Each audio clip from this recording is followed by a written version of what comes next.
নিশ্চিন্তপুর গ্রামের প্রান্তে হরিচরণ রায়ের ছোট একখানা কোঠা বাড়ি ছিল। সংসারে থাকিবার মধ্যে তাহার স্ত্রী আর এক ছেলে। হরিচরণ রায়ের বয়স বছর 30, স্ত্রীর বয়স 21-22। হরিচরণ রায়ের লেখাপড়া এমন বিশেষ কিছুই জানা ছিল না। তাহার উপর নিতান্তই পাড়াগে মানুষ, কাজেই কোথাও না যাইয়া তিনি বাড়ি বসিয়া পৈতৃক আমলে সামান্য একটু জমি জমার খাজনা সাধিতেন। কচু, কুমড়া, বেগুন আবাদ করিতেন ঠিক বলা চলে না, পুঁতিতেন। ইহাতেই 3 প্রাণীর এক প্রকার কষ্টে সৃষ্টে সংসার চলিয়া যাইত। পৌষ মাস, খুব শীত। সন্ধ্যার সময় এক দূর প্রজাবাড়ি হইতে খাজনা আদায় করিয়া হরিচরণ বাড়ি ফিরিয়া আসিল। স্ত্রী বিনাপানি উঠানের তুলসী তলায় সন্ধ্যা দিতেছিল। স্বামীকে আসিতে দেখিয়া তাড়াতাড়ি তুলসী তলায় প্রণাম সারিয়া হাসি মুখে কাছে আসিয়া বলিল, তবে যে বলা হলো ফিরতে অনেক রাত হবে, আমি এখনো ডাল বাটিনি গো।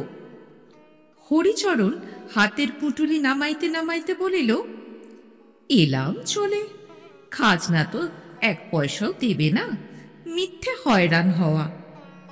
বিনাপানি হাতে প্রদীপ নামাইয়া রাখিয়া বলিল, একটু দাঁড়াও, আমি কুয়ো থেকে টাটকা জল তুলে দিই, তবুও একটু গরম হবে এখন।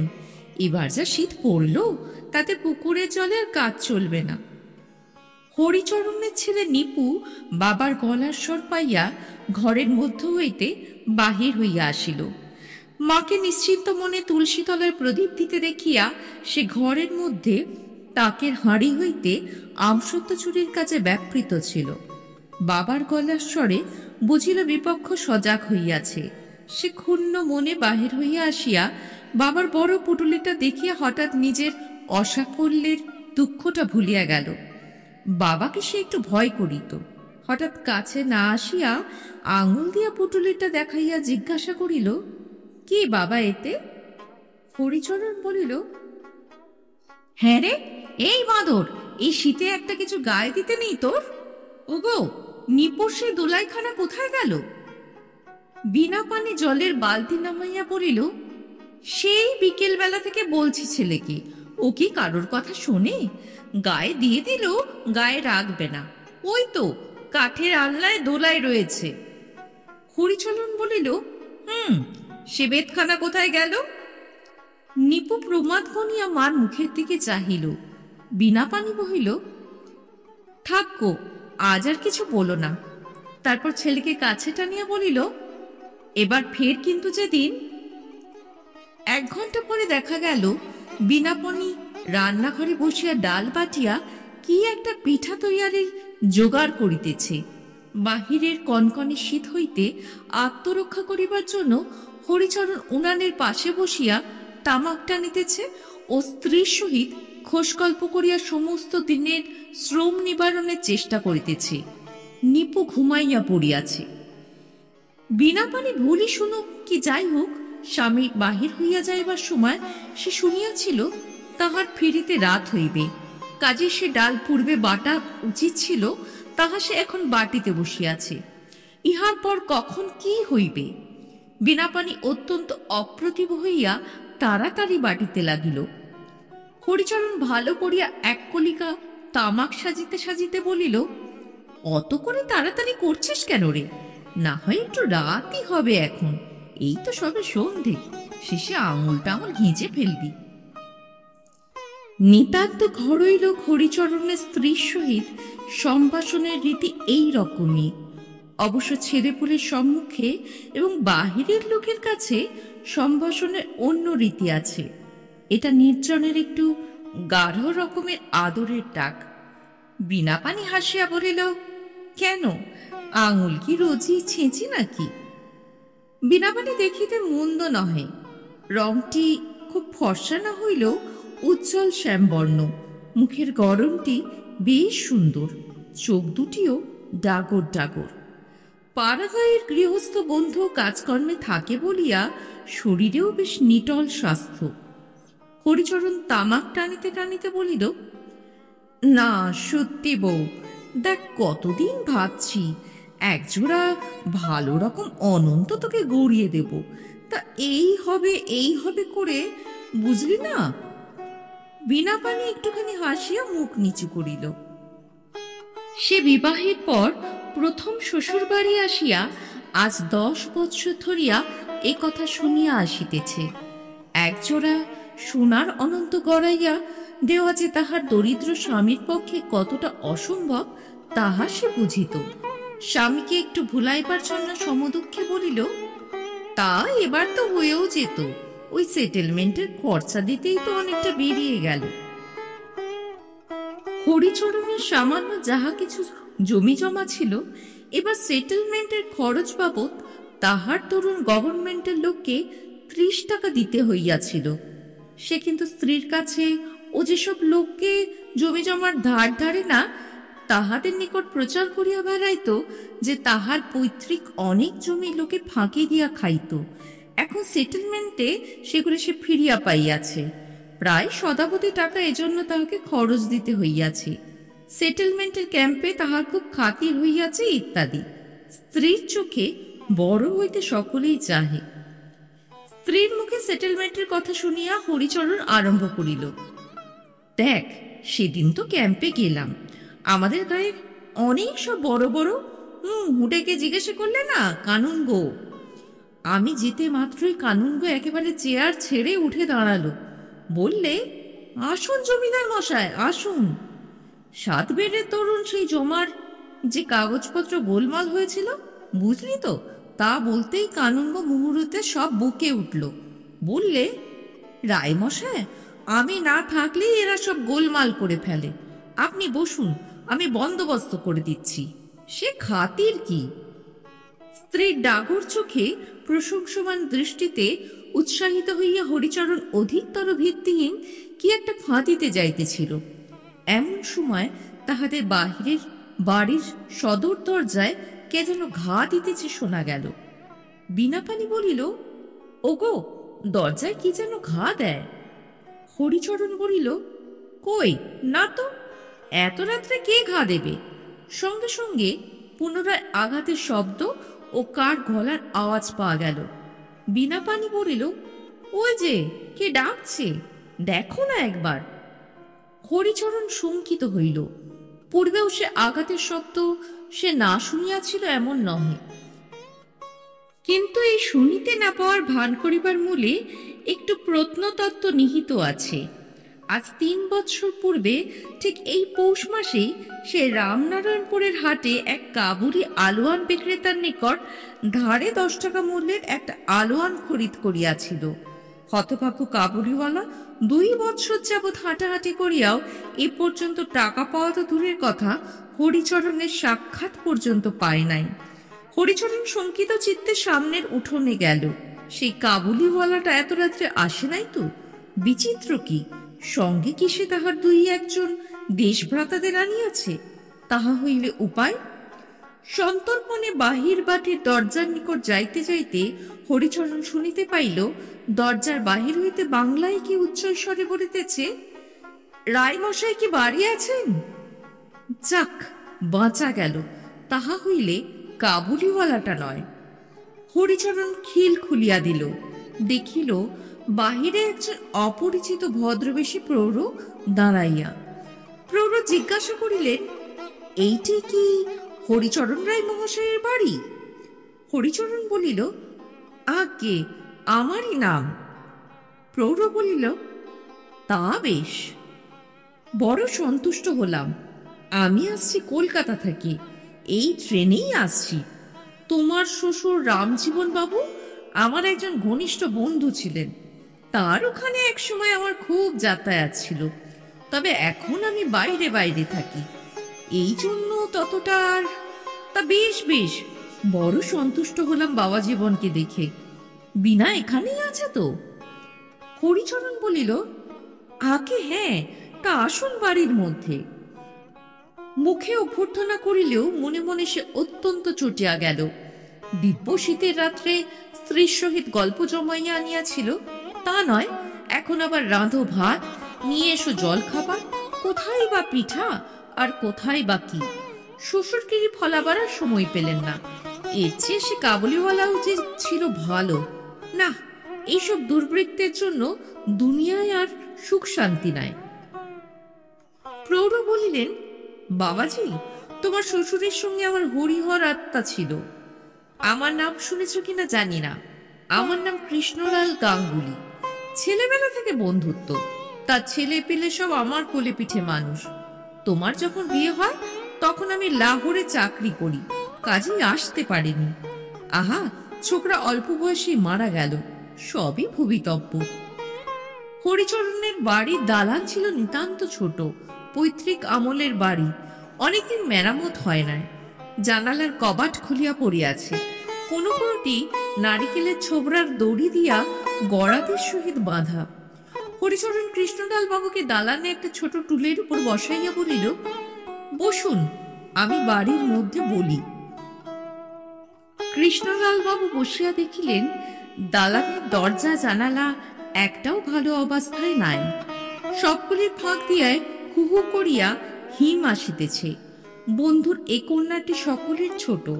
3টি মেয়ের বিবাহ দিবার পর সর্বশান্ত হইয়া তাহার বিবাহ দেন। সে যে ভালো পাত্রে পড়ে নাই তাহা তিনি জানিতেন। কৃষ্ণলাল বাবু মনে মনে কষ্ট অনুভব করিলেন। মিনিট 4-5 পরে উত্তর দিকে দরজা ঠেলিয়া বিনাপানি দালানে প্রবেশ করিল। কৃষ্ণলাল বাবু তাড়াতাড়ি চৌকি ছাড়িয়া উঠিয়া দাঁড়াইলেন, বলিলেন, এসো এসো বিনু মা আমার, এসো। ওহ, সেই তোর বিয়ের আগে মা, তখন আমি। বিনাপানি গলায় আঁচল দিয়া কৃষ্ণলাল বাবুকে প্রণাম করিল। কৃষ্ণলাল বাবু তাহার হাত ধরিয়া তুলিলেন। এসো এসো, সাবিত্রী সমান হও মা। দেখি মা, বিনু মুখখানা তোর কতদিন দেখিনি। বিনাপানির মাতা পিতা কেহ ছিল না। বাপের বাড়ি ভাইয়েরা থাকিলেও পিতার মৃত্যুর পর তাহারা বড় খোঁজ খবর করিত না। আজ 5-6 বছর সে বাপের বাড়ি যায় নাই, বা বাপের বাড়ি কাহাকেও দেখে নাই। নির্জনে তাহার মায়ের মুখ মনে পড়িত, বাপের মুখ মনে পড়িত, শৈশবের সাথীদের মুখ মনে পড়িত, উঠানের বকুলতলায় সিঁজুতি ব্রতের কথা মনে পড়িত। তার বিরোহী প্রাণটি পুকুরের ঘাটের চালতা তলায় শত শৈশবের স্মৃতি ভরা তাহাদের পাড়ার ধুলোমাটির পথে পথে সে বকুল ফুলের বুকে মুখ লুকাইয়া মনের সমস্ত দুঃখ কষ্ট উজাড় করিয়া দিত অসহ্য তৃষ্ণায়। ভাইয়েরা তাহার খোঁজও করে না। সে ভাবিত, আজ মা বাপ বাঁচিয়া থাকিলে কি তাহাকে এরূপ করিয়া ফেলিয়া থাকিতে পারিতেন? হাজার হোক মেয়ে মানুষ, অনেকদিন পরে পিতৃসম পিতৃবন্ধুকে পাইয়া তাহার সেই অভিমানী সকলের চেয়ে প্রবল হইয়া উঠিল। ডাগর চক্ষু দুটি ছাপাইয়া চোখের জল ঝরঝর করিয়া গড়াইয়া পড়িল। কৃষ্ণলাল বাবু তাড়াতাড়ি কোঁচার খুঁট দিয়া তাহার চোখের জল মুছাইয়া দিতে দিতে সান্ত্বনা দিতে লাগিলেন। ছি বিনু মা আমার, কেঁদো না। কাঁদে কি মা, ছি। বিনাপানি আঁচলে চোখ মুছিতে মুছিতে কাঁদো কাঁদো সুরে বলিল, এতদিন কোথায় ছিলেন জ্যাঠামশায়?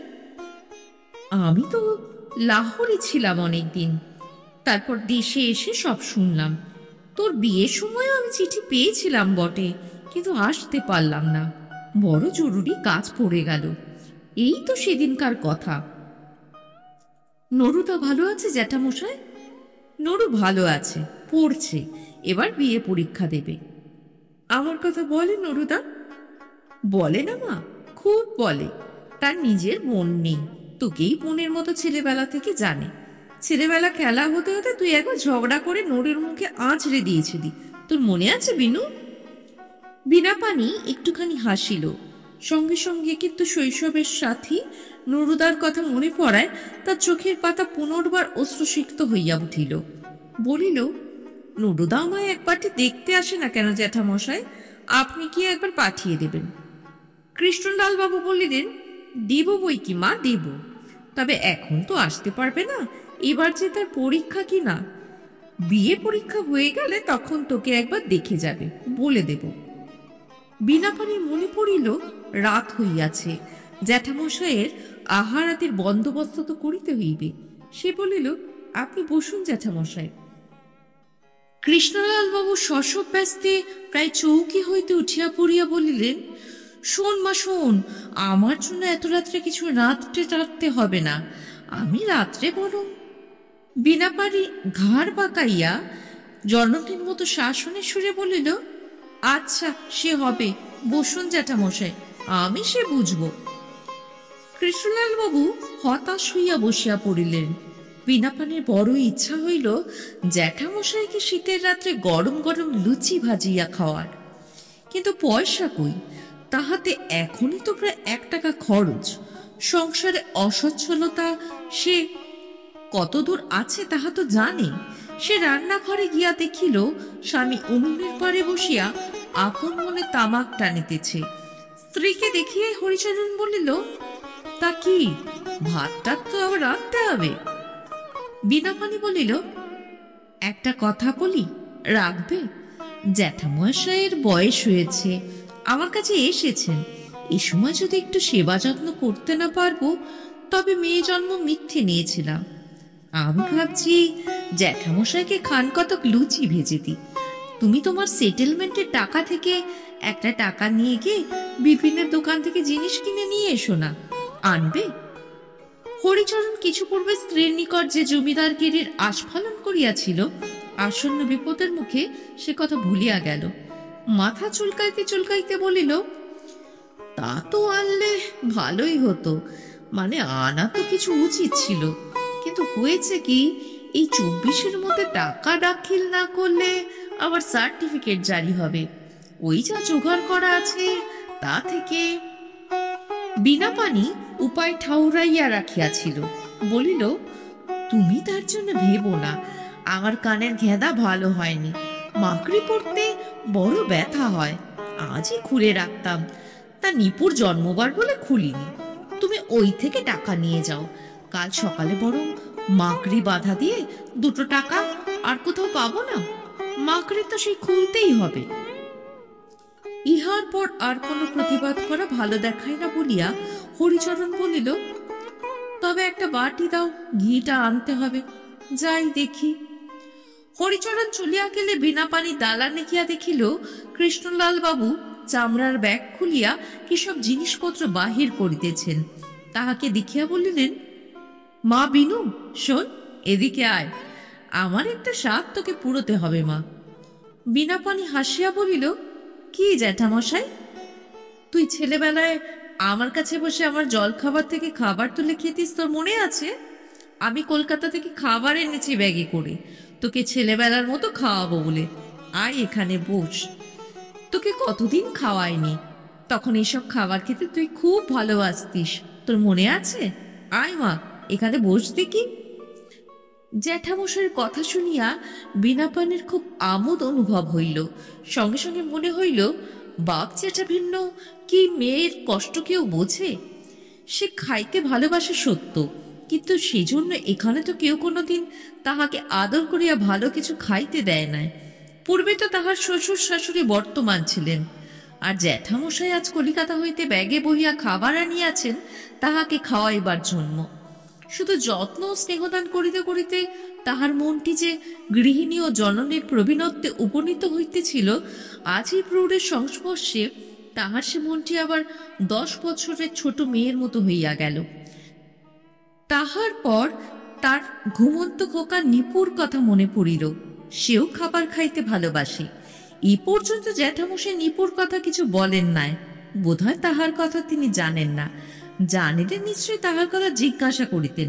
নিজে পড়িতে তাহার লজ্জা করিতে লাগিল। বিনাপানি আসিয়া জ্যাঠামশাইয়ের কাছে গিয়া বসিল। কৃষ্ণলাল বাবু আহ্লাদে আত্মবিস্মৃত প্রায় হইলেন। বাম হাতে বিনাপানির মাথায় চুলগুলির মধ্যে আঙুল চালাইতে চালাইতে তিনি তাহাকে খাবার খাওয়াইতে লাগিলেন। স্নেহ মায়ায় তাহার মন পরিপূর্ণ হইয়া গেল। তিনি বলিতে লাগিলেন, মা বিনু, সেই তুই ছেলেবেলায় আমার জলখাবার থেকে জোর করে টপ টপ খাবার তুলে খেতিস, তোর মনে আছে কি? তখন তুই খুব ছোট, মা আমার কত রোগা হয়ে গিয়েছে। এ কথা সত্য নহে, কারণ বিনাপানি পূর্বাপেক্ষা বরং সুস্থই ছিল। আর যদি রাম থাকতো? এইটা খেয়ে দেখ মা, একে রাজভোগ বলে। এ তুই কখনো খাসনি। এ কলকাতা ছাড়া সব জায়গায় বড় একটা মেলে না। কেমন, ভালো নয়? বিনা পানি মনে হইল নিপু কখনো রাজভোগ খায় নাই। সে খাইতে খাইতে নতমুখে ঘাড় নাড়িল। আরো কিছু খাইবার পর বিনা পানি বলিল, জ্যাঠামশাই আর কত খাবো? আচ্ছা, এই অমৃতি খানা শুধু খা, আর খাবারগুলো তুলে রেখে দে জামাইকে। তারপর বলিলেন, একটু দাঁড়া, এই দেখ দেখি, এই ব্রেসলেট জোড়াটা তোর জন্য গড়িয়েছি, দেখ দেখি হাতে হবে তো? কৃষ্ণলাল বাবুর নিজের মেয়ে ছিল না। বন্ধুকন্যাকে শৈশব হইতেই তিনি নিজের কন্যার ন্যায় দেখিতেন। বহুদিন দেশে আসেন নাই। বিদেশ হইতে দেশে আসিবার সময় প্রথমেই তাহার বিনা পানির কথা মনে পড়িল। প্রায় 2000 টাকা খরচ করিয়া দিল্লিতে তিনি বিনার জন্য এই ব্রেসলেট জোড়া প্রস্তুত করাইয়াছিলেন। কৃষ্ণলাল বাবু ব্রেসলেট জোড়াটি বিনা পানিকে দেখাইবার জন্য প্রদীপের সম্মুখে ধরিলেন। ক্ষীণ আলোয় তাহার চারিদিকে পাথরগুলি ঝকঝক করিয়া উঠিল। বিনা পানি ব্রেসলেট দেখিয়া শুধু আশ্চর্য নয়, মুগ্ধ হইয়া গেল। সে এরূপ জিনিস কখনো দেখে নাই। ওগুলো কি জ্বলিতেছে? পাথর? পাথর ওই রকম জ্বলে নাকি? ওমা! বিস্ময়ে তাহার মুখ দিয়া কথা সরিল না। কৃষ্ণলাল বাবু বলিলেন, দেখি মা, তোর হাত। বিনা পানির হাতের সবুজ ও লাল রঙের জার্মানি কাঁচের চুড়িগুলোকে বিদ্রুপ করিয়া ব্রেসলেটের দামি চুনি, পান্না, হীরা জহরতগুলি যেন খিলখিল করিয়া হাসিয়া উঠিল। প্রদীপের আলোক শতভাগে ভাগ করিয়া ব্রেসলেট জোড়া বিনা পানির হাতে যেন লাল, সবুজ, নীল আগুনের ফুলকে উড়াইয়া জ্বলিতে লাগিল। বিনা পানি নিজের হাতের দিকে চাহিয়া অনেকক্ষণ চোখ ফিরাইতে পারিল না। গহনা আবার এরকম হয় নাকি? কৃষ্ণলাল বাবু বিনা পানির ভাব দেখিয়া বুঝিলেন যে গহনাটি তাহার পক্ষে অপ্রত্যাশিত রূপে সুন্দর হইয়াছে। ইহাতে তিনি মনে মনে অত্যন্ত খুশি হইলেন। আহা, গরিবের ঘরে পড়িয়া মেয়েটা কত কষ্টই পাইতেছে, তবু এ বুড়া তো তাহাকে একটু আনন্দ দিতে পারিল। এই সময় হরিচরণ দোকান হইতে ফিরিল।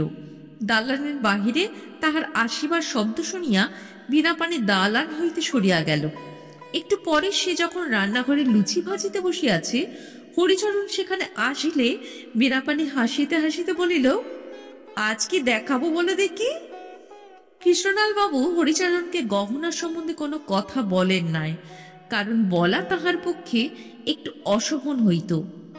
হরিচরণ বলিল, কি? ব্রেসলেট পাইয়া বিনা পানে আনন্দ আর ধরিতেছিল না। সে ব্রেসলেটটা স্বামীকে দেখাইবার জন্য কেসে পুড়িয়া কেসটা রান্নাঘরে আনিয়াছিল। স্বামীর সঙ্গে একটু কৌতুক করিতে ইচ্ছা হইল। বলিল, আচ্ছা, একটুখানি চোখ বুজিয়ে থাকো দেখিনি, আমি একটা ভেলকি দেখাবো।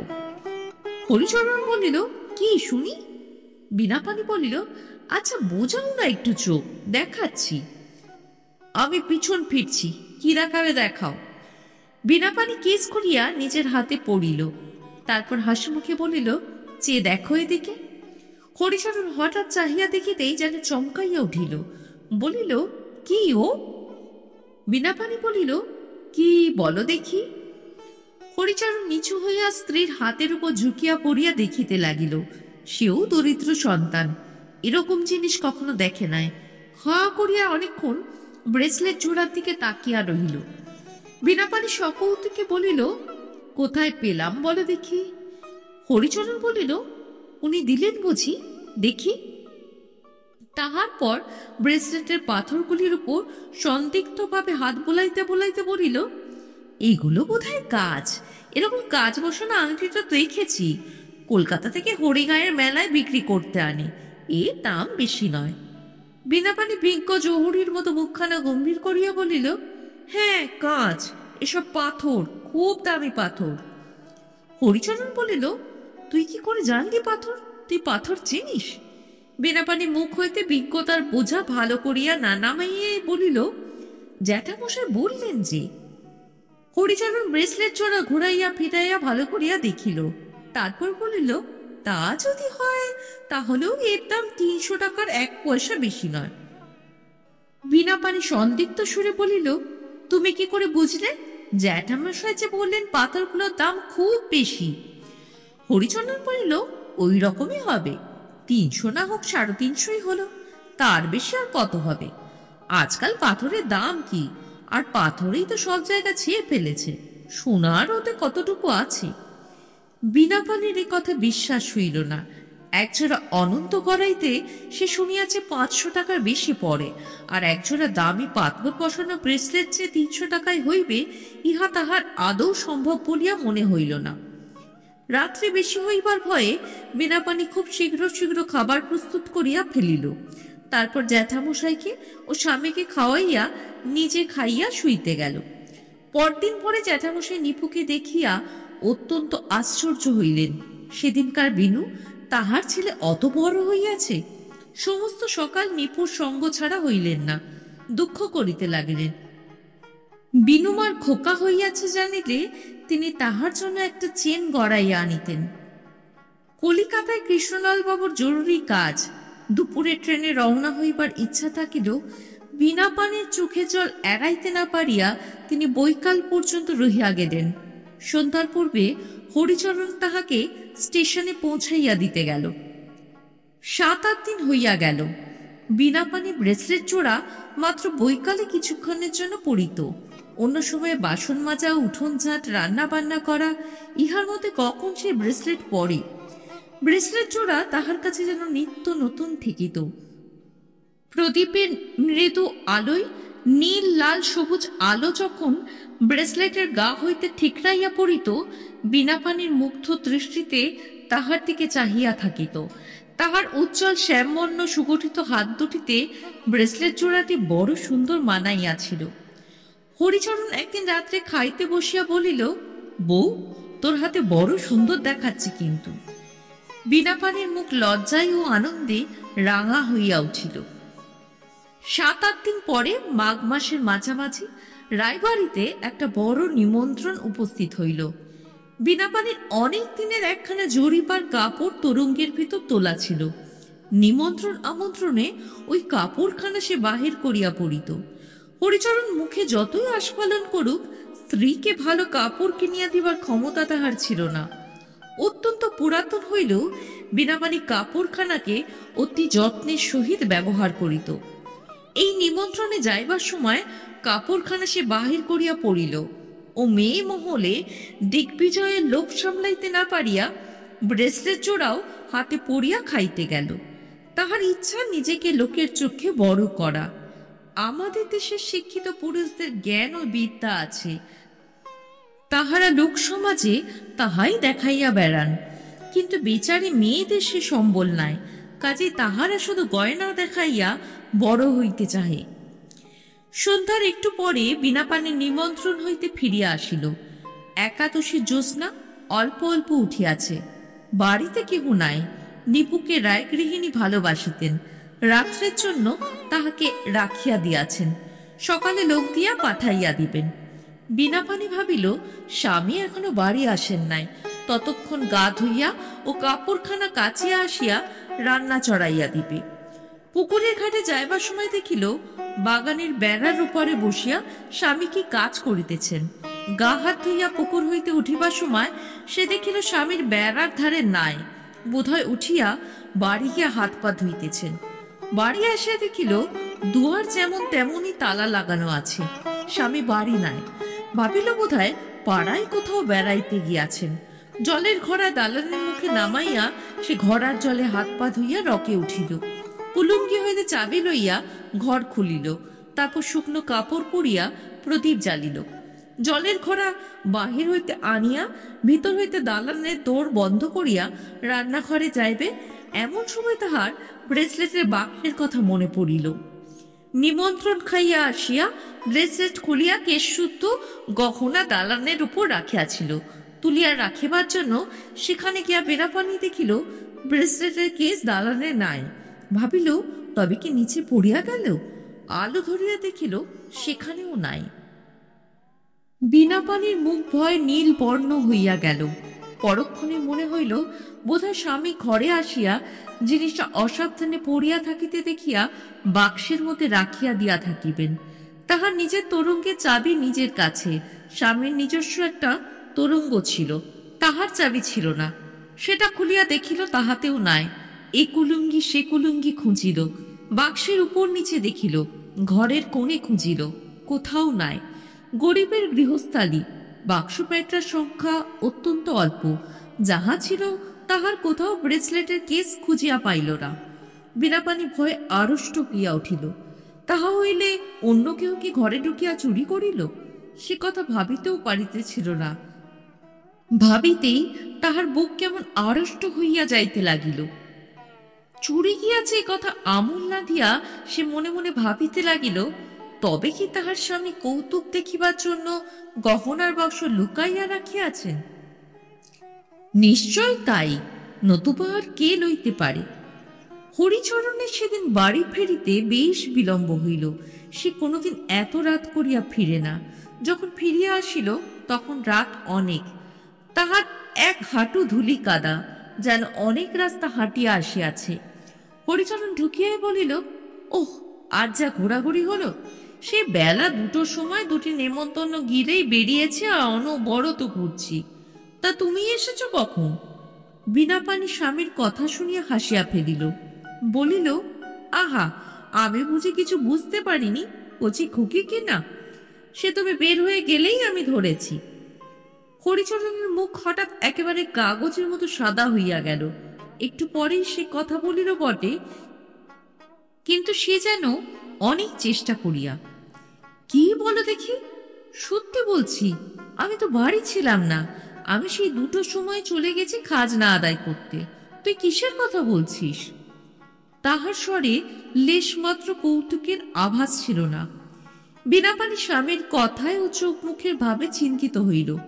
বলিল, সেই ব্রেসলেটের বাক্স কোথায় গেল খুঁজে পাচ্ছি না। সন্ধ্যের আগে নেমন্তন্ন খেয়ে এসে দালানের ওপর রেখে গেলাম, তারপর ঘাট থেকে এসে দেখি আর নেই। তুমি সত্যি জানো না? না, জানে না। সত্যি সত্যি বলো লক্ষ্মীটি। হরিচরণ লাফাইয়া উঠিল, বলো কি? ব্রেসলেটের বাক্স পাওয়া যাচ্ছে না? কি সর্বনাশ! হ্যাঁ, সে যে অনেক টাকার জিনিস। আমি কি করে জানবো বলো? আমি তো সেখানে ছিলাম না। আমি কি মিথ্যে বলছি? সেই 2টোর সময় বেরিয়ে গিয়েছি। আমি তো কিছুই জানি না। বীণাপাণি স্বামীর কথা শুনিয়া বুদ্ধি হারাইল। সঙ্গে সঙ্গে তাহার মনে হইল, বেলা 2টার সময় বাহির হইয়া যাওয়ার কথাটা স্বামী এত জোর করিয়া বলিতেছেন কেন? সে যে তাহাকে সন্ধ্যার পর বেড়ার পাশে গাবতলায় বসিয়া কঞ্চি কাটিতে দেখিয়াছে। স্বামীর আস্ফালন্য বিস্ময়ের মধ্যে একটা মিথ্যার ধ্বনি তাহার কানে আসিয়া যেন বাজিতে লাগিল। হরিচরণ অত্যন্ত চিৎকার করিয়া হাত পা নাড়িয়া বলিতে লাগিল, বলো কি? সে তো 1 টাকার জিনিস নয়। তুমিই বা সেটাকে ফেলে অমন করে যাও কেন? যা, সর্বনাশ হয়ে গেল। ভালো করে ঘরদোর খুঁজেছ? চলো দেখি, আমি একবার খুঁজে দেখি। ওসব মেয়েলে খোঁজার কাজ নয়। যাবে কোথায়? ঘরেই কোথাও পড়ে আছে। বীণাপাণি দালানের মেঝেতে বসিয়া পড়িল। একটা নতুন রকমের ভয় তাহার মনের মধ্যে দেখা দিল। স্বামী মিথ্যা কথা বলিতেছে কেন? বীণাপাণি কখনো স্বামীকে অবিশ্বাস করে নাই। স্বামীর কথা এবারও সে অবিশ্বাস করিত না, যদি সে সন্ধ্যার সময় তাহাকে না দেখিত। বুদ্ধির দিক হইতে না হইলেও তাহার নারী হৃদয়ের অনুভূতি শক্তি কেমন করিয়া বুঝিয়া ফেলিল স্বামী প্রতারণা করিতেছে। তাহার ভয়টা অস্পষ্ট রকমের। কিসের জন্য এ ভয় তাহা সে বুঝিল না। ব্রেসলেট তো তুচ্ছ, তাহার জন্য এ ভয় নয়। স্বামী মিথ্যা কথা বলিতেছে কেন? তবে কি? কথাটা সে ভাবিতেও পারিল না, কিন্তু মনের মধ্যে সে কথা স্পষ্টভাবে গ্রহণ করিতে না পারিলেও একটা মহা যন্ত্রণাকর অনুভূতি মনের কোন গোপন তল হইতে যেন ঘনাইয়া উঠিতে লাগিল। তাহার কোনো নির্দিষ্ট রূপ নাই, তাহা আবছায়ের মতো অস্পষ্ট, অথচ তীক্ষ্ণ ও কঠিন। রাত্রি শেষের হিমকণার মতো ঠান্ডা তাহার গোপন সঞ্চার। সে তীক্ষ্ণ শৈত্য ক্রমে ক্রমে তাহার হৃৎপিণ্ডে পৌঁছাইয়া সেখানকার উষ্ণ রক্তস্রোতকে যেন জমাট বাঁধাইয়া দিল। তাহার চোখের সামনে হরিচরণ হাঁক ডাক করিয়া ঘর তোলপাড় করিতে লাগিল। বাক্সের নিচে, সিন্দুকের নিচে, চৌকির নিচে, এবং তাহা ছাড়া যত অসম্ভব স্থানে খুঁজিতে লাগিল, বীণাপানি চুপ করিয়া বসিয়া রহিল। স্বামীকে কি বলিবে? একবার ভাবিল বলে যে সে তাহাকে সন্ধ্যার সময় ঘাটে যাইবার পথে দেখিয়াছে, কিন্তু না, ছি, সেদিন তো বটে। পরের দিনও কাটিয়া গেল, ব্রেসলেটের কোনো সন্ধান হইল না। হরিচরণ বলিতেছে যে সে থানায় গিয়া ডায়েরি করিয়া আসিয়াছে, এখানে বাস করা অসম্ভব হইয়া উঠিল, আর চলে না, ইত্যাদি। শীতের সেই ঠান্ডা রাত্রি ধীরে ধীরে শেষ হইয়া আসিল। ভাঙা জানালার ফাঁক দিয়া চাঁদের আলো বিছানায় আসিয়া পড়িল। বিবাহের পর হইতে আজ পর্যন্ত যে বধূর অনুভূতি তাহার মনের মধ্যে চিরজাগরিত ছিল, দুঃখে কষ্টে যাহা তাহার নীরব অবলম্বন, জানালার বাহিরের ওই ভোরের জ্যোৎস্নার মতো তাহা ধীরে ধীরে মন হইতে মিলাইয়া যাইতেছে। সংসারের শত অনটনেও মুখে সে হাসি তাহার চিরদিন ফুটিয়া থাকিত, এ কোন নিষ্ঠুর অপহারক তাহার সরল নারী হৃদয়ে যে গোপন ঐশ্বর্য এক মুহূর্তে লুটিয়া লইল। আজ 10 বৎসর ধরিয়া তিল তিল সঞ্চয় সে যে অমূল্য রত্ন ভাণ্ডার। গাছে গাছে পাখিরা যখন জাগিয়া উঠিয়া কলরব করিতে লাগিল, বীণাপানি বিছানা হইতে উঠিয়া তখন বাহিরে গেল। সমস্ত রাত না ঘুমাইয়া তাহার চোখ রাঙা হইয়া উঠিয়াছে। বাঁশ গাছের মাথা অন্যদিনের মতো আজও ভোরের হিঙ্গুল রাগে রাঙা। পুকুরের পথে কচি কচি দুর্বাদলে শিশিরের জলের আলো আজও রামধনুর রং ফলাইয়াছে। আশশেওড়ার ঝোপের মাথায় রাঙালতা সাদা ফুলগুলি অন্যদিনের মতো নবপ্রস্ফুটিত, কিন্তু পৃথিবীর চেহারা এক রাতেই তাহার কাছে বদলাইয়া গেল কিসে। সমস্ত দিন কোন রূপে কাটিল। বীণাপানির মুখে ব্রেসলেটের সম্বন্ধে এ পর্যন্ত কোনো কথাই আর শোনা যায় না। চুপ করিয়া কলের পুতুলের মতো সে সংসারের কাজ একে একে করিয়া গেল। রাত্রে শুইয়া তাহার আর ঘুম হইল না। তাহার সকল নির্ভরতা ভরা নারী হৃদয় যেন নিষ্ঠুর আঘাতে একেবারে ভাঙিয়া গিয়াছে। সেদিন ভোরে যখন হরিচরণ উঠিল, তখনও বীণাপানি শুইয়া। হরিচরণ কাজে বাহির হইয়া গেল। ফিরিল যখন, দেখিল নিপু রকে বসিয়া কাঁদিতেছে। ঘরের মধ্যে গিয়া দেখিল বীণাপানি তখনও বিছানায় শুইয়া। স্ত্রীকে গায়ে হাত দিয়া ডাকিতে গিয়া দেখিল তাহার গা জ্বরে পুড়িয়া যাইতেছে, সংজ্ঞা নাই, জ্বরের ঘোরে অঘোর অচৈতন্য। হঠাৎ অনুতাপের দংশনে হরিচরণের মন তীব্র বেদনায় ভরিয়া উঠিল। সেদিন সেই সন্ধ্যার সময় গহনা চুরি করিয়াছিল, নাড়াতিকে দেনা ও পাওনাদারদের জ্বালায় বিব্রত হইয়া। তাহার পূর্বে কয়েকদিন হইতেই তাহার স্ত্রী ব্রেসলেট জোড়াটার উপর লোভ হয়। সেদিন সন্ধ্যাবেলা ঘরে ঢুকিয়া সে দেখিল দালানের উপর ব্রেসলেটের বাক্স। লোভ সামলাইতে না পারিয়া সেই ব্রেসলেট চুরি করিয়া রামনারায়ণপুরে এক মারোয়ারি দোকানে গিয়া বিক্রয় করিল মোট 700 টাকায়। ভাবিয়াছিল পরে না হয় একদিন সব প্রকাশ করিবে। স্ত্রীর মাথার কাছে গিয়া ডাকিল, বউ, ও বউ। বীণাপানি চোখ মেলিয়া চাহিল, চোখ জবা ফুলের মতো লাল। হরিচরণ পাপুলের মতো রামহরি ডাক্তারের বাড়ি ছুটিল। ডাক্তার আসিয়া বলিলেন, জ্বরটা খুবই বেশি হইয়াছে, তবে ভয়ের কোনো কারণ নাই, শিশিটা পাঠিয়ে দেবেন, ওষুধ দেব। সেই দিন বৈকাল হইতে কিন্তু বীণাপানির অবস্থা খুব খারাপ হইয়া উঠিল। শেষবেলা হইতেই ছটফট করিতে লাগিল। সন্ধ্যার পর হইতে জ্বরের ঘোরে প্রলাপ বকিতে লাগিল। ওগো, আমায় বললে না কেন? মুক্তোর মালা ছড়াটা তোমায় এমনি পরিয়ে দিতুম, আমি তো রাখতে চাইনি। ডাক্তার বললেন, আজকের রাত আর টিকবে কিনা সন্দেহ। 10-12 বৎসর পরের কথা। নিপু এখন বড় হইয়াছে, সে বেশ ভালো ছেলে হইয়া উঠিয়াছে। এইবার আইএ পরীক্ষা দিবে। হরিচরণের দ্বিতীয় পক্ষের বউ মেঘলতা তাহার নিজের ছেলের মতোই বেশ আদর যত্ন করে। এই পক্ষে হরিচরণের আরো 2 ছেলে মেয়ে হইয়াছে। গ্রামে একখানা ছোট মুদিখানার দোকান করিয়া এখন তাহার এক প্রকার ভালোই চলে। শীতের সন্ধ্যায় চুপচাপ বসিয়া তামাক টানিতে টানিতে অনেক সময় তাহার প্রথম পক্ষে স্ত্রীর কথা মনে পড়ে। অনেকদিন আগে রান্নাবাড়ির উঠোনে বিনা পানি একটা ডালিমের চারা পুঁতিয়া ছিল। শীতকালে যখন রাঙা রাঙা ফলের ভারে গাছটার ডালগুলি নুইয়া পড়ে, তখন ভাত খাইতে খাইতে সেদিকে চাহিয়া হরিচরণের গলায় ভাত বাঁধিয়া হঠাৎ বিষম লাগিয়া যায়। তখন ছোট মেয়ে পুঁটি বলে, মা, তুমি তরকারিতে এত ঝাল দাও কেন? ঝালের চোটে বাবার চোখ দিয়ে জল গড়াচ্ছে। কুসুমকলির ব্যাকস্টেজে আজ পাঠ করলাম শ্রী বিভূতিভূষণ বন্দ্যোপাধ্যায়ের গল্প দুর্মতি। গল্প পাঠে আমি সহেলি। গল্পটি শুনে কেমন লাগলো লিখে জানাতে ভুলবেন না। আজ পাঠ করলাম দুর্মতি, লেখক শ্রী বিভূতিভূষণ বন্দ্যোপাধ্যায়।